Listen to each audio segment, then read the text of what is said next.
Hi hello welcome back. వీడియోలో ఏంటంటే declaration not required అనేసి వస్తే ఏపీ ఎంసెట్లో వాళ్ళకి, సో టీఎస్ వాళ్ళకి అలాగే ఏపీ వాళ్ళకి ఇలా వస్తే ఏం చేయాలి, అలాగే ఇలా వస్తే సో ఒక పని అనేది చేయాలి, లేకపోతే మీకైతే సీట్ అనేది రిజల్ట్స్ అనేది కంపల్సరీగా రావన్నమాట. సో దానికి సంబంధించి వీడియోలో అయితే డిస్కస్ అనేది చేసుకుందాం కాబట్టి ఒక లైక్ అనేది చేయండి. ప్రెసెంట్ అయితే ఎంసెట్ వీడియోస్కి అయితే మరీ అంత సపోర్ట్ అయితే లేదు, కొద్దిగా సపోర్ట్ చేస్తే యూట్యూబ్ కూడా చాలా మందికి రికమెండ్ చేయడం అయితే జరుగుతుంది కాబట్టి ఒక లైక్ అనేది చేయండి.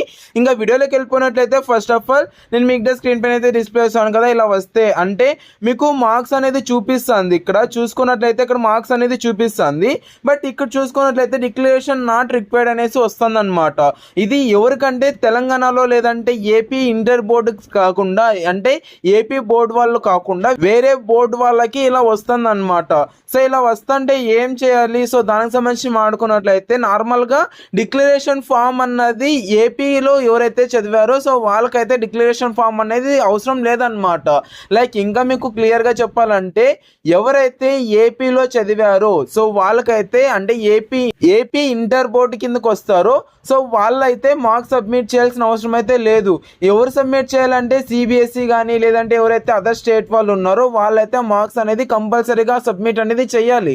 బట్ ఇక్కడ చూసుకున్నట్లయితే అదర్ స్టేట్ వాళ్ళకే బట్ నాట్ రిక్వైర్డ్ అనేసి వస్తుంది అనమాట. సో దీనికి సంబంధించి మాట్లాడుకున్నట్లయితే సో మీరైతే ఫస్ట్ ఆఫ్ ఆల్ హెచ్ఎల్సీకి అయితే ఫోన్ చేయాల్సి ఉంటుంది అనమాట. హెచ్ఎల్సీకి అంటే మెయిల్ కూడా చేయండి, కింద డిస్క్రిప్షన్ ప్రొవైడ్ చేయడం అనేది జరిగింది. దాన్ని కాపీ చేసి దాన్నన్నా మీరు మెయిల్ అనేది పెట్టొచ్చు, లేదంటే మీరు డైరెక్ట్గా హెచ్ఎల్సీ వాళ్ళకి ఫోన్ చేసి వాళ్ళ దగ్గర అయితే మాట్లాడండి, ఇలా నాకు వస్తుంది నేను ఏం చేయాలి అనేసి.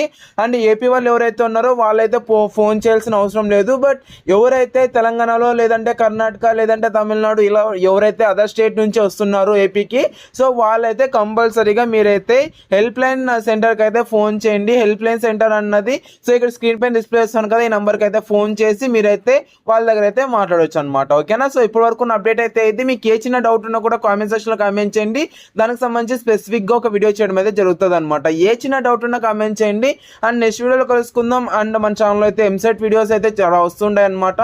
కొద్దిగా సపోర్ట్ చేశారనేసి అనుకుంటూ ఒక లైక్ టార్గెట్ ఇస్తున్నాను. Thank you and Jai Hind. Have a great day. See you in the next video. Signing off from Jeevan education hub.